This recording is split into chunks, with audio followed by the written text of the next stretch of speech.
I've drummed it into our players that they are privileged to play for you. Lørdag kveld, før kampen mot Brentford, hadde vi en live-podcast på Kerkez i Oslo, der vi hadde med oss Liverpool-journalist David Lynch til å kaste lys på situasjonen i Liverpool. Etter at vi hadde spilt inn podcasten, gikk Liverpool på sitt 4. tap på rad i Premier League, da laget tapte 3-2 mot Brentford. Vi har allerede lagt ut en reaksjonspodcast etter den kampen, men her kommer også et utdrag fra praten med David Lynch om sesongen så langt. Om du ser episoden på YouTube eller liverpool.no, vil du også se grafikkene og bildene vi hadde på scenen. Hei folkens, velkommen til Kerkez og live-podcast av pausepraten. Takk for at dere kom, selv om det litt sånn tunge tider for Liverpool. Det kanskje hadde vært litt flere hvis det ikke var det, men jeg tenkte bare vi skulle starte med å tenke litt tilbake. For det ikke så lenge siden Liverpool var gode og var på topp. Det ikke så lenge siden Salah var skåringskongen eller Arne Slot var en helt. Det heller ikke så lenge siden Liverpool kanskje ikke var gode, men i hvert fall fikk gode resultater på overtid og toppa tabellen. Men så kom det første tapet på overtid, så kom det andre tapet, så kom det tredje tapet, og nå også på overtid, og 3 strake tap noe Arne Slot aldri har opplevd før i karrieren, og det opplevde han også i Liverpool. Og jammen så kom også det 4. mot Manchester United. Det jo krise. For de som ikke har tørt å se på tabellen siden da, her den altså. Liverpool har rast ned fra 1. plass til 3. Men det heldigvis ikke så alt for store avstander. Og så fikk vi da heldigvis en liten opptur mot Eintracht Frankfurt før i uka, som gjør at dere tørte å komme hit i dag, så takk for det. Ok, la oss hoppe ut av den live-podcasten litt grann, for i den kampen mot Brentford ble det altså nytt tap, og nå ser tabellen ikke like ålreit ut. Liverpool på 7. plass med 15 poeng, og Arsenal nå serieleder med 22 poeng. Men da vi sto der på scenen, så hadde vi jo et lite håp da, om at Liverpool skulle ha snudd skuta. Men det krise? Har vi vært i en krise? Vi på vei ut av en krise, og hva skyldes egentlig krisen vi står oppi? Det noe av det vi skal forsøke å finne ut av i dag. Jeg heter Arve Vassbotten, velkommen til live-podcast av Pausepraten. Og i dag så har vi med oss en spesiell gjest. Det den karen her, det ikke meg. Dagens spesielle gjest kommer fra Liverpool, har vært Liverpool-fan fra han var liten, har jobbet i Liverpool FC fotballklubb, og en av få journalister man virkelig kan stole på når det kommer til nyheter om fotballklubben vår. Han har jobbet for goal.com, Evening Standard, Sunday Mirror, og bidratt til både Liverpool Echo og This is Anfield, og har til og med vært innom Manchester Evening News. Men aller viktigst selvsagt at han hver uke leverer en spalte på liverpool.no, og i tillegg til sin egen Substack og YouTube-kanal. Så ønsk velkommen til David Lynch.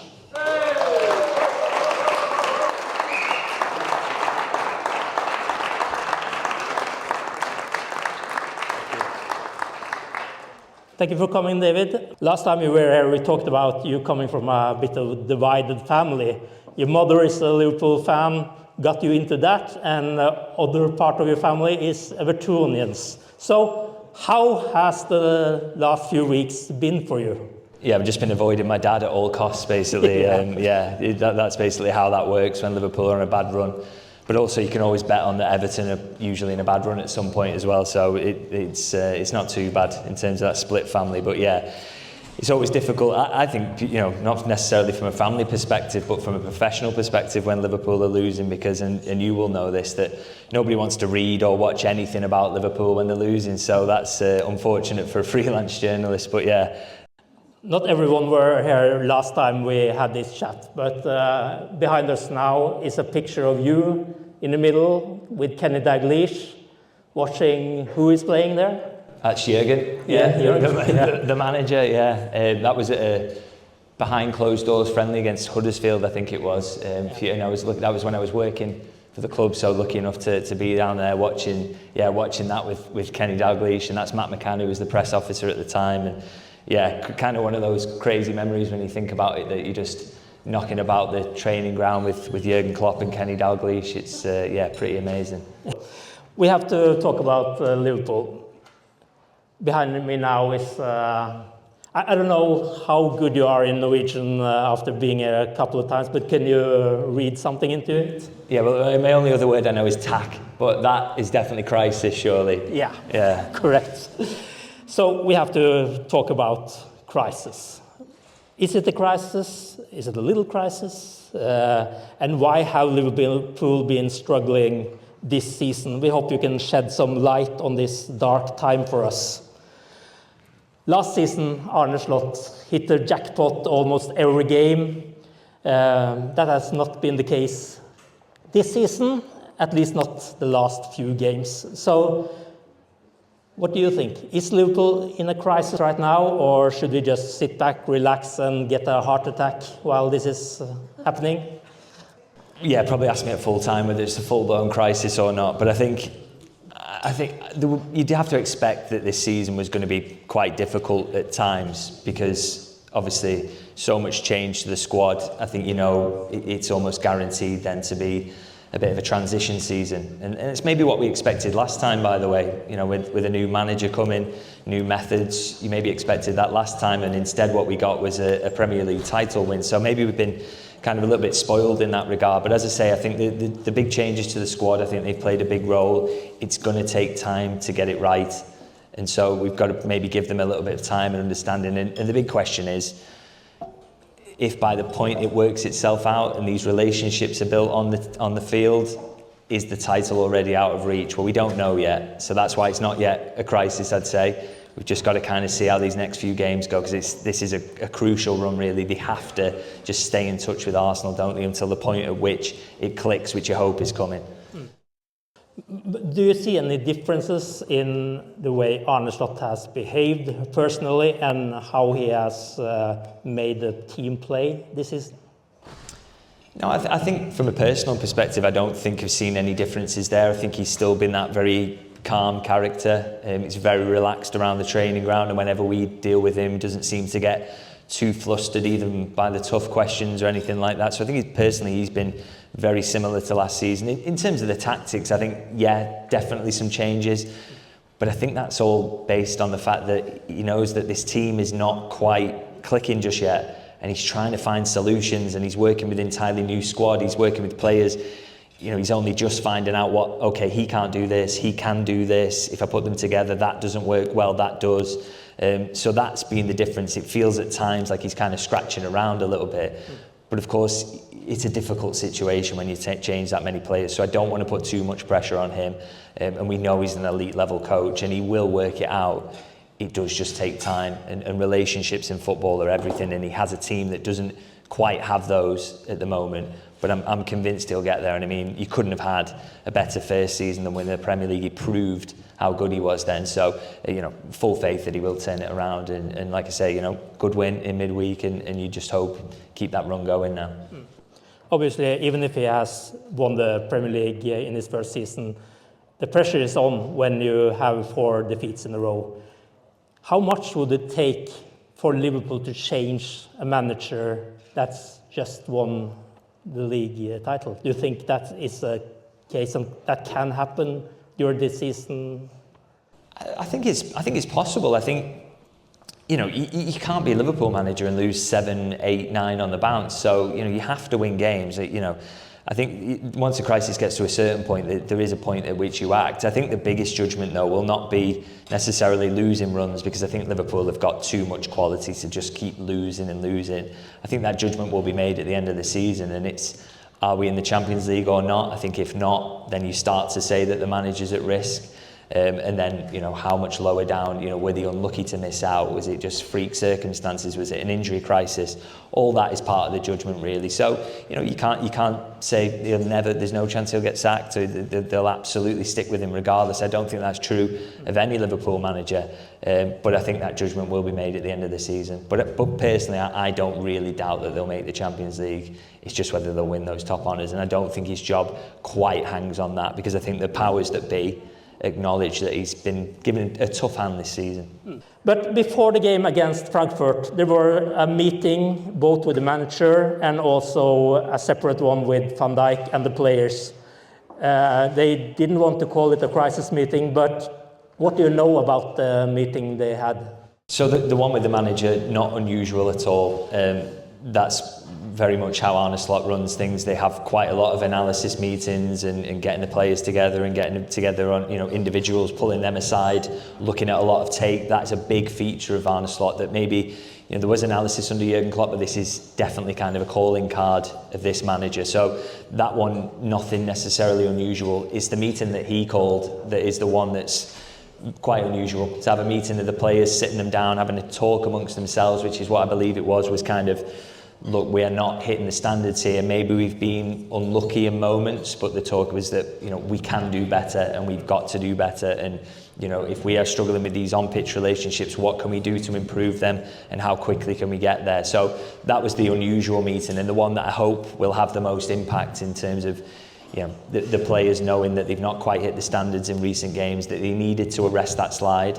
And we did see an immediate response to that, didn't we? And again, like I say, you hope that those words are kind of still ringing in the players' ears, and that they're now determined to go on a good run, similar to one that started the season, albeit with maybe a few less late goals as well. If you could just win some comfortably, that would be nice. But yeah, I think important that Van Dijk has called that and was happy to talk about it as well. It just showed that it kind of was, you know, there's a feeling amongst the players also that they weren't quite hitting the standards they had previously. Have you ever heard about him calling a meeting like that before? No, which I think shows you, I mean, there's not been many crises really while he's been at the club, to be honest, not really been a need, and certainly not while he's been captain as well. So it shows you really that the players were feeling it. And I guess if anyone ever says, you know, they're losing because they don't care, they do care a lot. They do. These are elite sportsmen who do not like losing, and they also, you know, they love the club as well. So they were obviously feeling it, and he felt the need to get everyone together. So hopefully that continues to have a good impact on them. It's been a strange summer in many ways for Liverpool, both with many players coming in, many leaving, and also personnel, and of course the tragedy with Diogo Jota. How do you think all those things has affected the squad? I think with the Jota situation, very, very hard to quantify. And I think that's one where, again, you know, when we're talking about what would it take with the manager and for him to be under pressure, I think it's something we've all got to acknowledge. It's something that, as I say, is very difficult to quantify, the mental effect that will have on the players and how you deal with the grief. So, you know, if they don't challenge for the title this season, if there are some games where it just doesn't happen for them, I think we've all got to be kind of understanding about that, because that is very difficult to know. Outside of what we've seen publicly, for example, Mohamed Salah crying on the pitch very recently. So it's been very, very tough for them. And so we've got to cut them some slack. But I think, like I say, I think possibly the biggest effect really in terms of on-pitch performance has been that the changes to the squad. Like I say, I just think chemistry is everything in football. I don't think it's any coincidence whatsoever that Slot's biggest success last season was making very few changes, using a lot of settled players, and using a settled 11 basically through the entirety of the season. Now that might have cost them at the end, but it's also the reason I think they got such a huge lead in the Premier League. So yeah, chemistry is everything, and I think they've lost that a bit at the moment, and it can take a little bit of time to get back as well. So, you know, you're working through that process at the moment, but I think it's why the form has been a little erratic, and we've seen, you know, late wins, some late defeats, and But the key thing here is you never know when that click is coming. You never know when that's coming, and I think that's the toughest thing maybe that they face this summer in terms of keeping the performance level going, is because you've got a new left back, you've got 2 new strikers, you've got changes everywhere else in the pitch. That's tricky to manage, really. What is your understanding of why Liverpool bought so many players this summer? Obviously, you win the Premier League, you wouldn't imagine us buying so many players. So why did that happen? Yeah, so my understanding on that is that there was a feeling that when the new sport recruitment setup was put in place, I say new, a lot of it's the old recruitment setup, of course, with Michael Edwards coming in to oversee it, that the feeling was that for a few summers really, the squad had kind of been neglected, and some of the areas they would have liked to have looked after a little bit earlier hadn't been. And so the idea was, okay, we might just need to take the hit in one go here. We'll do a lot of business. It might affect our performance into this season, but we know that we're well set for the next 4, and we can have a settled squad for the next 4 or 5 seasons, because, as I say, they also think that chemistry is important. So if you can get it over with in one go, why not? So that was the thinking, and it looks a poor approach now because this season is a struggle, but ask us in 3 or 4 seasons' time, it might look like a stroke of genius, because it will be a settled team going into those. And like I say, they felt it had been neglected because there'd been a bit of a revolving door on the sporting director's office. There hadn't been that kind of consistency of approach, whereas now this is, they've got a very clear idea of what they want to do. So it's too early to say that we got too many players this season. Well, I think for this season you can. That probably will end up being the judgment, is it was too much in one summer. But as I say, they've got to think in kind of 3, 4, 5 year cycles. And if Liverpool get a couple more Premier League titles at the end of this 3 or 4 year cycle, then it'll look like a good decision, really. Sist sesong så gjorde jo Arne Slot knapt endringer på laget de første rundene. Der det ser stjerner med ny på her, der spillere har kommet inn, men de første 4 kampene så var det jo ingen endringer, og spesielt i serien så gjorde han veldig få endringer. Denne sesongen her så det litt annerledes. I just showed the last season how few changes Slot did, and this season where he's been struggling a bit more about getting the team together. What do you think has been the problem? Yeah, so there's a few kind of reasons for this. I mean, one of them, of course, you've got someone like Isak coming in, he's not fit. You've got Florian Wirtz coming in, he's adapting to a new league and maybe struggling in some aspects of that. You've got Kerkez coming in, being asked to do very different things to what he's done previously. So the case to kind of just start a settled 11 when you form individually and the team has not been fantastic is not that strong. So, you do start to make changes. And I also know as well that, and I was told this before the start of the season by someone at Liverpool, that he does plan to rotate more this season. He felt that was one of the reasons the kind of legs fell off a little bit in the end, is that he hadn't used the wider squad more last season. But one of the things you've got to remember with that is that Slot has never really had to do this. He didn't really rotate at Feyenoord. He wasn't being asked to play kind of 55, 60 games a season as Liverpool typically are.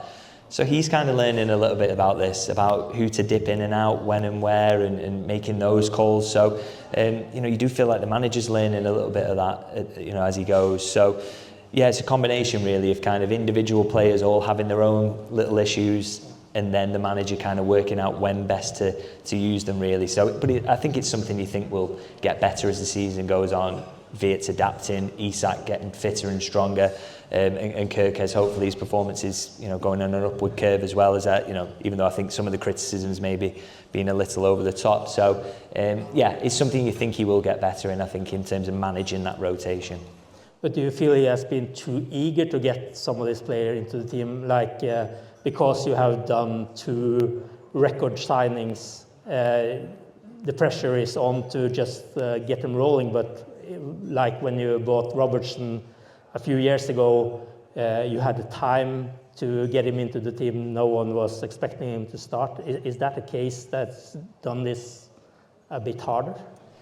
Yeah, I think he may have some regrets of kind of forcing it a little bit early, particularly with But then I guess, it's tough, isn't it? Because you could say with, if Isak, for example, was coming into a really settled side, you could have done that so slowly. But the problem is the other guy he was competing with, he's also new as well, and you kind of why should we favour him over him? And so that there's these little kind of storylines that are there that made it difficult. I think Robertson versus Kerkez is one where you could say maybe he's done that a little bit too fast, albeit again you think to the Chelsea game and Robertson, and even in midweek he's at the scene of the crime for goals being conceded. So it just shows you really it's such difficult decisions, and at the end of the day, if the results had sustained, everyone would have said, well, he's doing a great job of blooding these players and he's getting them there as quickly as possible. So it's really, really tough one for managers to judge, really, and I don't envy him for that. But at the end of the day, they live and die by the results, and when the results turn, we are going to ask questions about this and if he's done it correctly, and when they lose, and you're going to say no. Yeah, absolutely. This is the squad depth for this season, with all the positions player can play in on the one side and the best positions, at least like we think they are, on the right.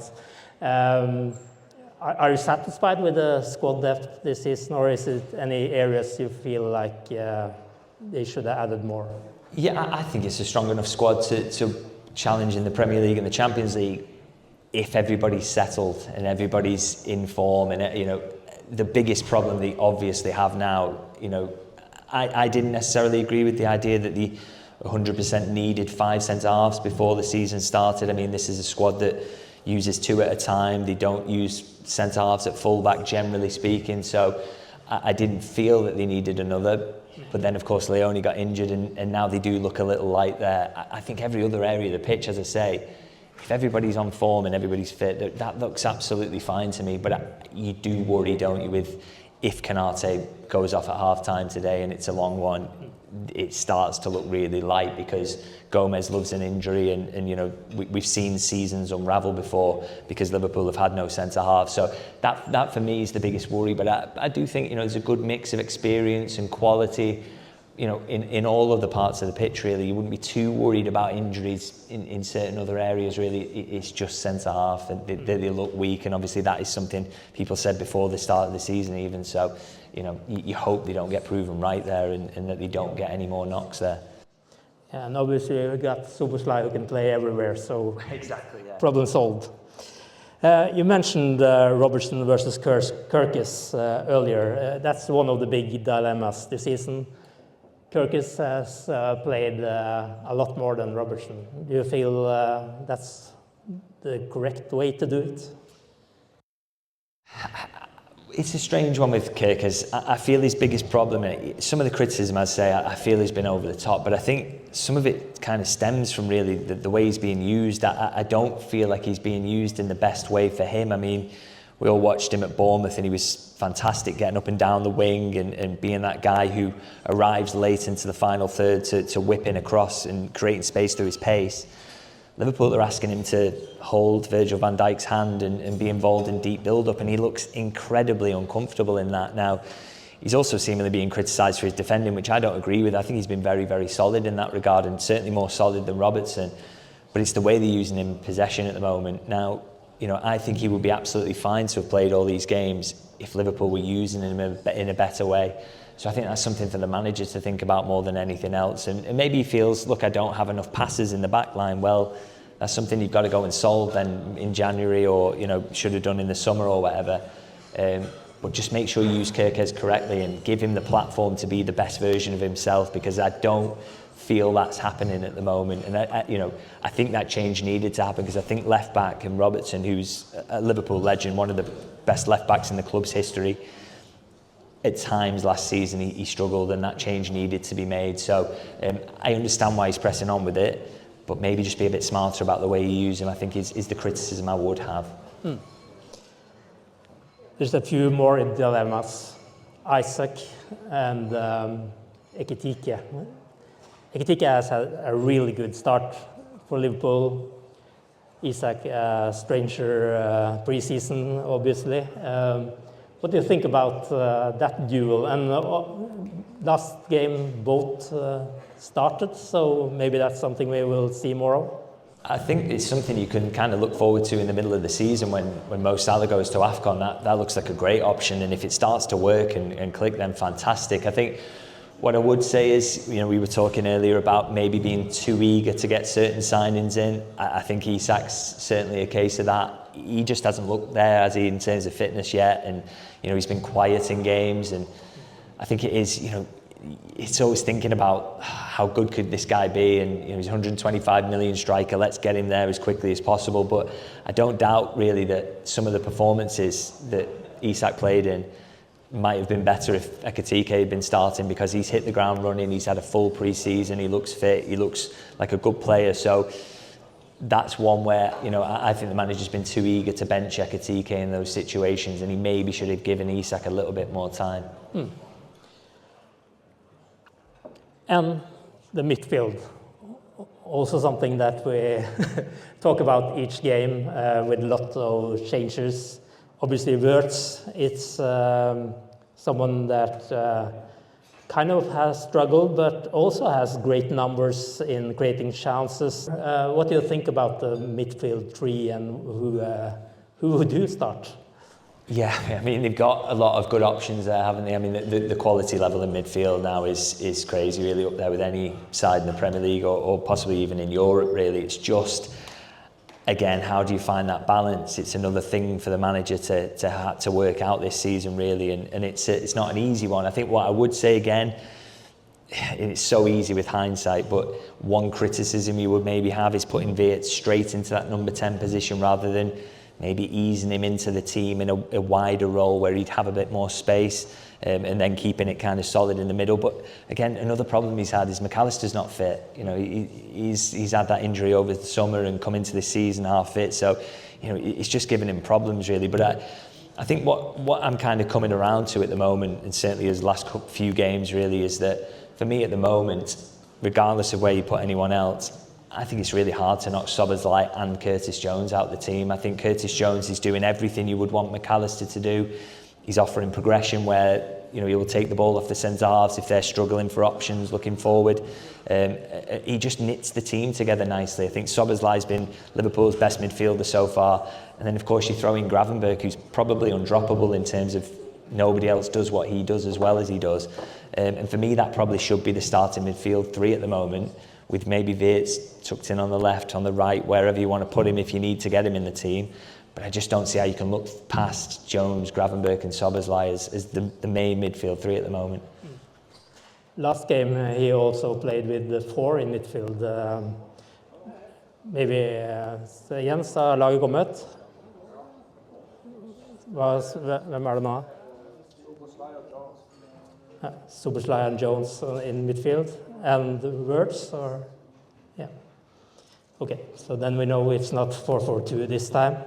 And striker. Ekitike. Oh, okay. Isak and Gravenberch not in the squad. Okay, so now we know that. But we have another guy.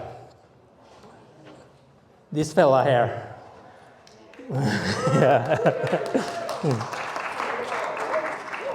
He smiled so fine, and when we were here last year, we were wondering where Arne Slot would use him, and we are still struggling to know that. But I know you have your opinion on this, because a week ago or something you posted this on your YouTube channel. Start him, it says. Why don't he come into the squad more regularly? Honestly, very, very tough to answer at this moment. I mean, throughout last season, it was definitely the case. The fitness wasn't there. He wasn't performing in training, so he didn't really deserve to be near it. Coming into this season, however, you know, I do think there was an expectation he would have been sold over the summer, by the way, and that's from the recruitment staff, the coaching staff, and probably the player himself up until very late in the window, probably thought he was going to move on. So, you know, I know that for a fact that Liverpool largely expected that he would leave.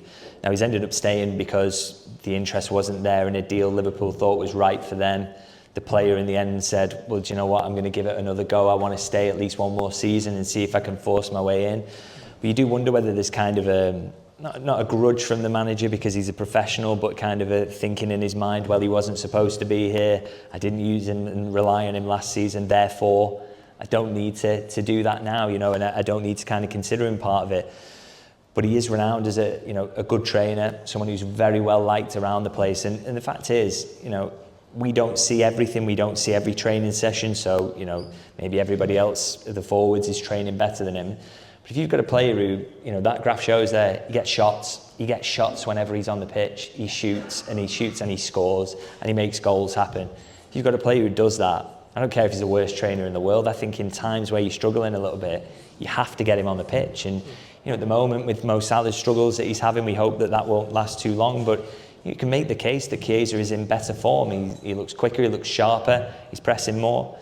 You know, we probably bring more balance to the team. So, you know, it's difficult to know at the moment really why Arne Slot is holding on to not involving him very much. But I would like to see more of him, and you know, I think the fans would as well. You hear his name being cheered there because you know, he's a likeable guy. But of course, it's not just that. You can only get by being likeable so far. People know that when he gets on the pitch, he produces, and yeah, I just don't think he can be ignored for much longer.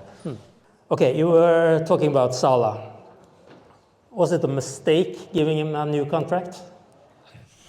I mean, again, I've got to be wary here of hindsight. I mean, who in this room would have said, you know, don't give him the deal in the summer? I think very, very few people would have argued for that, really. And so, you know, I almost kind of would be reluctant to stand here and say, well, you know, well, he's 33. It looked a bit risky to make him your highest paid player, you know, on huge money. But obviously it was to a degree, but I still think, look, he's in a little bit of a rut at the moment. But a player of this quality, I don't think you lose your finishing ability when you get a bit older, do you? You lose a bit of the pace, but you always know where the goal is. And at the moment, his form is, he's missing really good chances. That can't last for me. I think that's confidence more than, you know, his legs have completely gone or anything like that. So I'm pretty sure he's going to score goals this season, and, you know, he's never going to have a season like last season. You know, I think that's something we could have said quite confidently, that he wouldn't get 50-odd goal contributions in a season. But like I say, I think he's going to get back to scoring, and you know, if he has another couple of seasons of, you know, okay goal returns, but not what he was previously, I think that's absolutely fine when you consider that Isak will be firing, hopefully. Ekitike has got huge importance already. You've got goals from Gakpo, Chiesa, of course, as well, and then Rio is coming up the pipeline as well. So, you know, I think his job is really to help this transition to a post-Salah world, really. He didn't seem happy when he was left out against Frankfurt.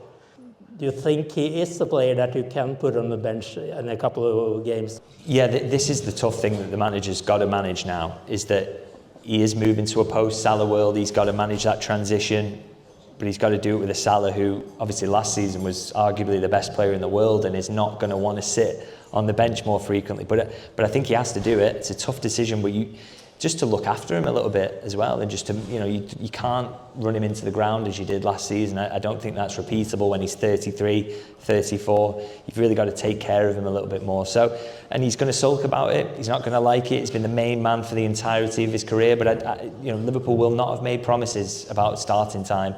When they signed that new contract, it was, we'll pay you this much, but it's up to the manager after that. So he's got to get used to it a little bit. And I believe he did go over and applaud the fans after the game in midweek, but he was the first over and then the first to get away. So I know there were suggestions he hadn't, but he did. And he's probably going to be a little bit more moody about it all, because he likes to start and he likes to score goals, but you know, this has to happen, I think, and I think it's a tough one for the manager, but it's a job he has to do. Obviously, when he performs as bad as he has now, people are saying sell him in January to a Saudi Pro League or something like that. Do you think that is something Liverpool would consider, or is that's just rubbish from frustrated fans?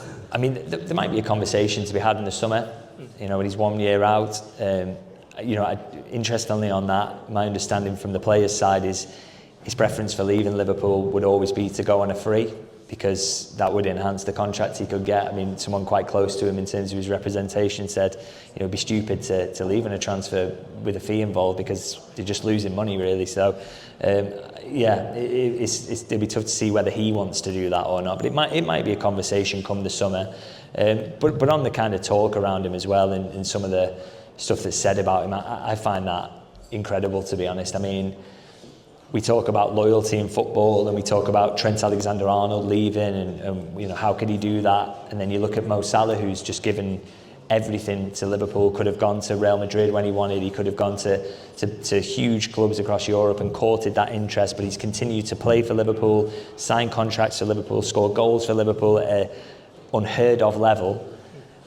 And then he has a little run of bad form, and we're talking about getting rid of him and get him out. There is no loyalty in football, is there, at the end of the day? And it's proof of why a player like Trent could maybe think, do you know what, maybe I'll just try something new, because if I hit a bad run of form, these guys wouldn't like me anymore anyway. I think that's kind of I don't know if it's modern football, it's just football in general, but I'd not like some of the stuff I've read about him, I have to be honest. You mentioned Trent. Is that part of the problem for Salah as well, that his relationship with the right back isn't quite... No, it's not just relationships. I guess it's just having a guy behind you who can put a ball on a sixpence from 50 yards away. I mean, that, as much as Trent got criticised at times, he was an unbelievable talent in terms of being able to loft those balls in behind, and they had a kind of telepathic understanding between each other in terms of Salah would come short, leave the defender for dead and go in behind. So there's no question he's missing Trent a lot, but again, that's something Liverpool have to adapt to. They have to find new ways of getting the ball into that area of the pitch, and that's, for me, build-up's been one of the big struggles this season. So he's suffered as much as anyone really from that inability to consistently get the ball into the final third. Vi tenkte vi skulle se om det var noen som ville stille noen spørsmål fra salen også. Det noen som har noe på hjertet som de vil spørre David om? Jeg kan I så fall oversette på dårlig engelsk hvis dere ikke vil gjøre det selv. Ja. Liverpool has lacked rhythm this season. Players out of form and a lot of new players. Still he's using Kerkez today, again. Is he stubborn? Slow? What, does he need to stop using Kerkez? Is that what he's saying? Sorry. Well, he's not using Chiesa, for instance, and stuff. So I think it's just a question: is Slot a bit too stubborn?